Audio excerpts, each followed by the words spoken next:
The new Russian nerve gas, called Novichok 5, is 8 times more deadly than the most potent American nerve gas, VX. According to Russian scientists, the components can be disguised as pesticides and produced in great quantities. They're so toxic, says Mirzayanov, that no antidote has been found. The belching chimneys of Shikani suggest the military may still be developing the weapon without the knowledge of the Russian government. This satellite image shows Russia's chemical weapons center hidden in a forest near the town of Volsk on the Volga.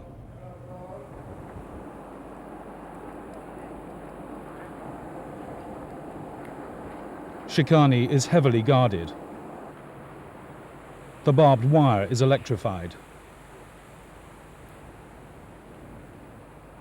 Russian scientists say stockpiles of chemical weapons are kept here. This is the firing range. It's littered with burnt-out tanks. In front of a laboratory, a sign urges workers, strengthen the defense capacity of your fatherland by your deeds.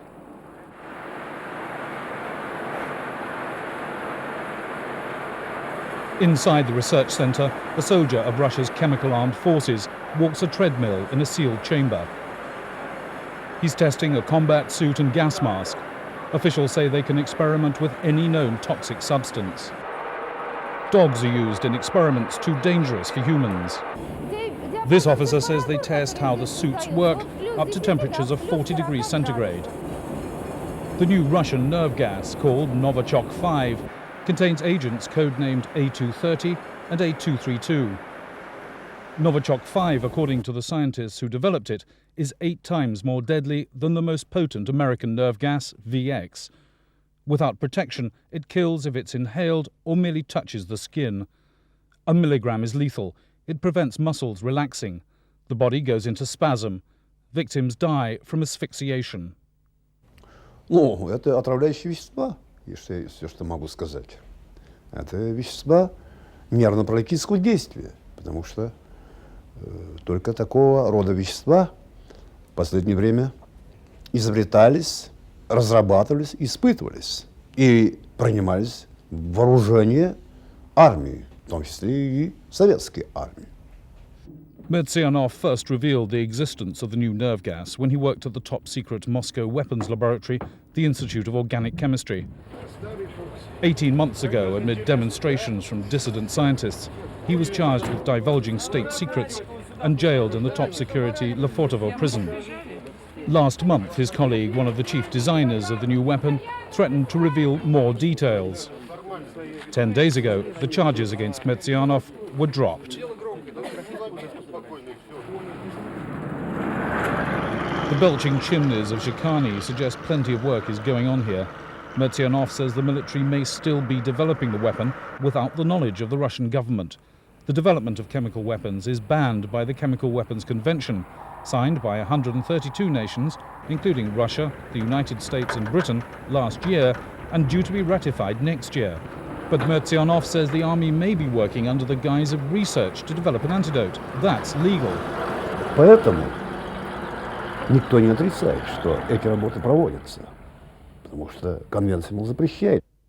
Другое дело, что, возможно, масштабы урезаны, но это вовсе не говорит о том, что в будущем, при благоприятном случае, то есть при большем вливании в финансирование, эти масштабы не могут быть увеличены.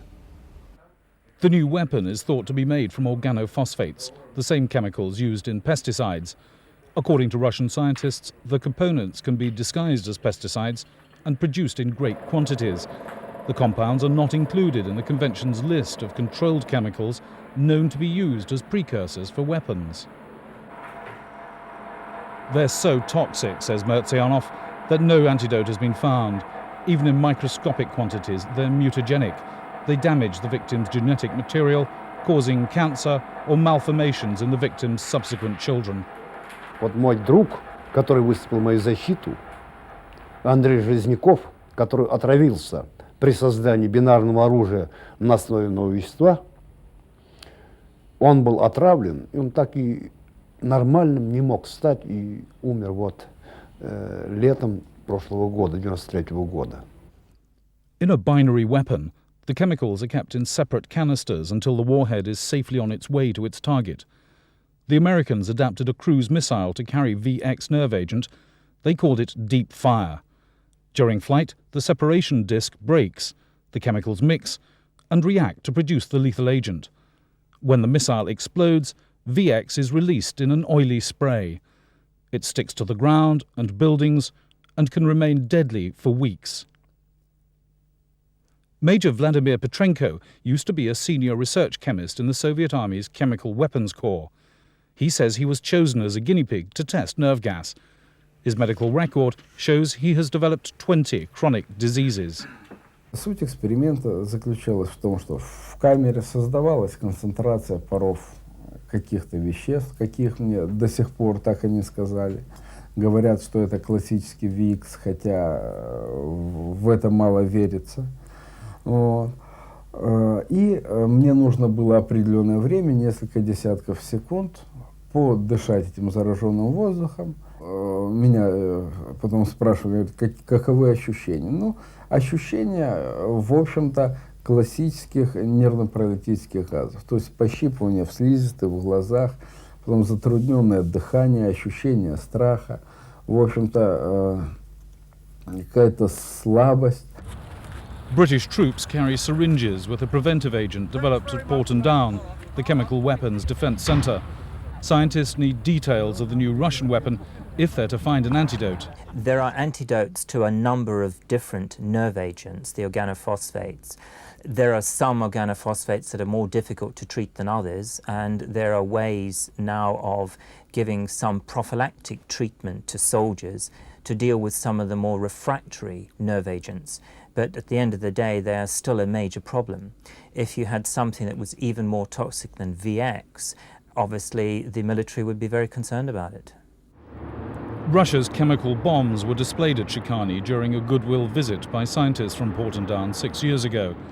But senior sources have told Channel 4 News that they became suspicious when they were prevented from seeing some of the laboratories. The Russian Ministry of Defence has declined to comment on the latest reports. Once the treaty is ratified, Britain can demand unlimited access to the site at less than 48 hours' notice.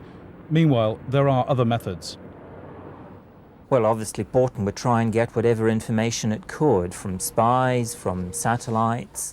You could go in, you could take samples, you could either take samples in a factory from particular pipes, or you could look at the effluent that was coming out of a factory, and you can put that through sophisticated equipment and get an almost complete fingerprint of all of the agents in there. One concern is that the formula for the new agent will find its way to the Middle East. This was the Kurdish village of Halabja after the gas attack by Iraqi forces in 1988. Russian scientists say other countries in the region want chemical weapons to counterbalance Israel's nuclear capability. At the end of the day, if you're making large quantities, you've got to put them into a bomb or a shell, and someone is going to find you doing that. And that's where the treaty can help. I'm sure a lot of research that many people would consider very suspect is going on in our own laboratories and possibly in laboratories in the United States. So at the end of the day, really, it's the intent that you're concerned about and how that is translated. And if that is actually translated into something that becomes a munition, it's at that stage that you get very worried about it. The village of Baranovka is less than 3 kilometers from Shikani. The people here know nothing of the new weapon. They're more concerned about the stockpile of mustard gas and lewisite from the Second World War.